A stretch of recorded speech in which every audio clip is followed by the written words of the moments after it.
وأضاء للدنيا طريقا مشرقا وهدى من الرحمن يهدينا به للصالحات وللمكارم والتقى.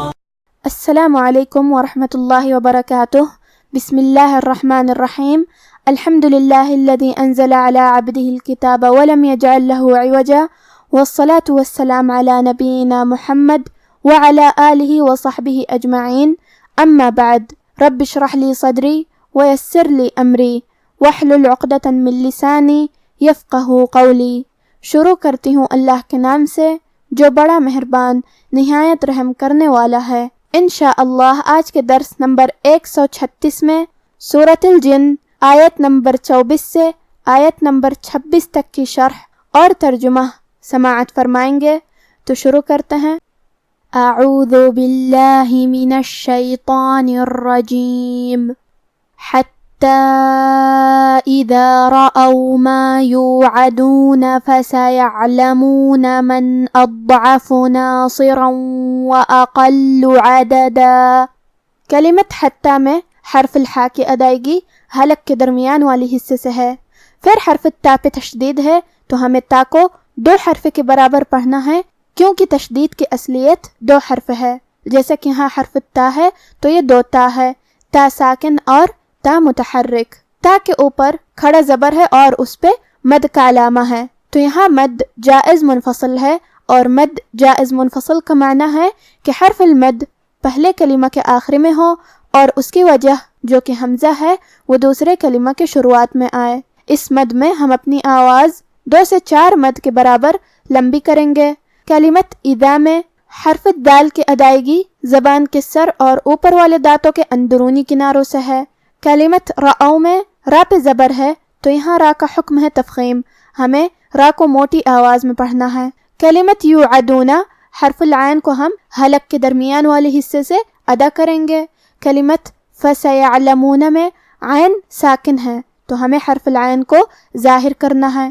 کلمت اضعف میں یہاں حرف الضاد ہے اور ضاد کے ادائیگی زبان کے کروٹ اور اوپر کی داڑھوں کی جڑ سے ہے، اور ضاد حروف تفخیم میں سے بھی ہے، تو ہمیں یہ حرف کو بھاری آواز میں اور منہ پھلا کے ادا کرنا ہے، اور کیونکہ اس پہ جزم ہے تو ہم حرف الضاد کو ظاہر کریں گے.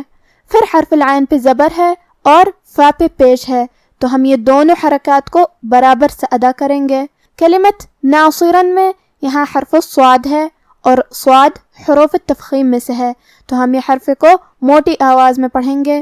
پھر حرف الراء پہ تنوین زبر ہے اور اس کے بعد حرف الواو آتا ہے. کلمت واقل واو حروف الادغام بغنہ میں سے ہے اور ادغام کا معنی ہے حرف کو حرف میں داخل کرنا، تو ہم یہ تنوین کو واو میں ملا کے غنہ اور تشدید کے ساتھ یہ حکم کو ادا کریں گے. ناصرا واقل. کلمت اقل میں حرف القاف کی ادائیگی زبان کے جڑ اور تالو کے نرم حصے سے ہے اور قاف حروف التفخیم میں سے ہے تو ہمیں یہ حرف کو موٹی آواز میں پڑھنا ہے. پھر لام پہ تشدید ہے تو ہم 2 حرف کے برابر لام کو پڑھیں گے. کلمت عددہ میں حرف العین پہ اور دال پہ دونوں پہ زبر ہے تو ہمیں یہ دونوں زبر کو برابر سے ادا کرنا ہے. آخری میں دال پہ تنوین زبر ہے. اگر ہم یہ آیت کو اگلی آیت کے ساتھ ملا کے پڑھے تو حرف القاف کلمت قل حروف الاخفاء میں سے ہے اور اخفاء کا معنی ہے چھپا دینا، تو ہم یہ تنوین کو چھپاتے ہوئے لیکن غنہ کے ساتھ یہ حکم کو ادا کریں گے. عددا قل. اور ہم کلمت عددا پہ رکیں گے تو اس پہ مد الف سے رکیں گے. حتی اذا رأوا ما یوعدون فسیعلمون من اضعف ناصرا واقل عددا.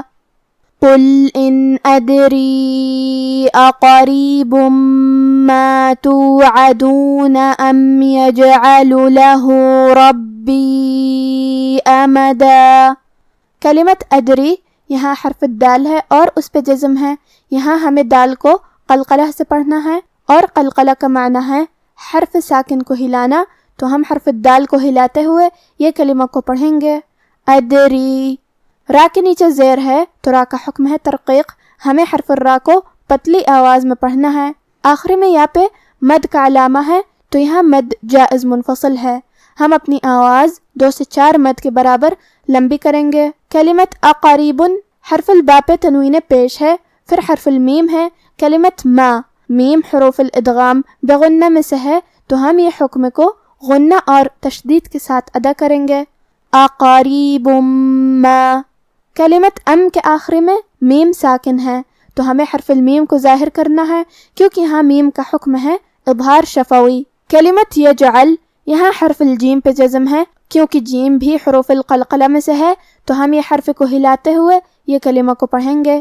یجعل، عین پہ زبر ہے اور لام پہ پیش ہے تو ہمیں یہ دونوں حرکات کو برابر سے ادا کرنا ہے۔ کلمت لہو، ہا پہ الٹا پیش ہے تو یہاں حکم ہے مد صلہ صغرا، ہمیں اپنی آواز 2 مد کے برابر لمبی کرنا ہے۔ لہو ربی۔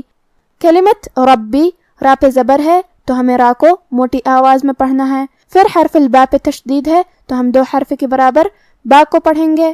آخری میں یا پہ مد کا علامہ ہے، یہاں مد جائز منفصل ہے تو ہمیں اپنی آواز 2 سے 4 مد کے برابر لمبی کرنا ہے۔ کلمت امدا پہ رکیں گے تو اس پہ مد الف سے رکیں گے۔ قل ان ادری اقریب ما توعدون ام یجعل له ربی امدا عالم الغیب فلا یظہر علی غیبہ احدا۔ کلمت الغیب، یہاں حرف الغین ہے اور غین کی ادائیگی حلق کے اوپر والی حصے سے ہے، غین حروف تفخیم میں سے بھی ہے تو ہم یہ حرف کو بھاری آواز میں پڑھیں گے۔ آخری میں با کے نیچے زیر ہے تو ہم زیر ظاہر کریں گے۔ کلمت یبہر میں یہاں حرف بو ہے اور بو کی ادائیگی زبان کے سر اور اوپر والے دانتوں کے اندرونی کناروں سے ہے اور حرف بو حروف تفخیم میں سے ہے تو ہم یہ حرف کو بھاری آواز میں پڑھیں گے۔ کلمت غیبہ، ہا کے نیچے کھڑی زیر ہے اور اس پہ مد کا علامہ ہے، یہاں مد صلہ کبریٰ ہے تو ہمیں اپنی آواز 2 سے 4 مد کے برابر لمبی کرنا ہے۔ غیبہ احدا۔ کلمت احدا پہ رکیں گے تو اس پہ مد الف سے رکیں گے۔ عالم الغیب فلا یظہر علی غیبہ احدا۔ اب آپ سورة الجن کی تلاوت تجوید کے ساتھ سماعت فرمائیں۔ اعوذ باللہ من الشیطان الرجیم حتی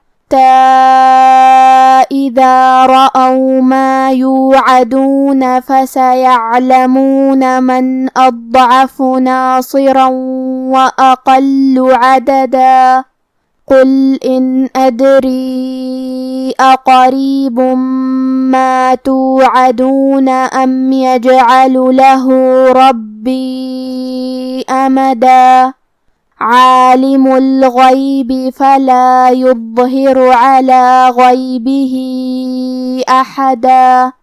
یہاں تک کہ جب یہ لوگ وہ دن دیکھ لیں گے جس کا ان سے وعدہ کیا جاتا ہے تب ان کو معلوم ہو جائے گا کہ مددگار کس کے کمزور ہیں اور شمار کن کا تھوڑا ہے۔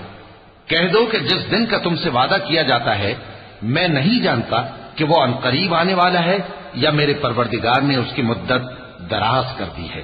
وہی غیب کا جاننے والا ہے، سو کسی پر اپنے غیب کو ظاہر نہیں کرتا۔ آج کا ہمارا درس یہیں ختم ہوتا ہے۔ وآخر دعوانا ان الحمد للہ رب العالمین، والسلام علیکم ورحمۃ اللہ وبرکاتہ۔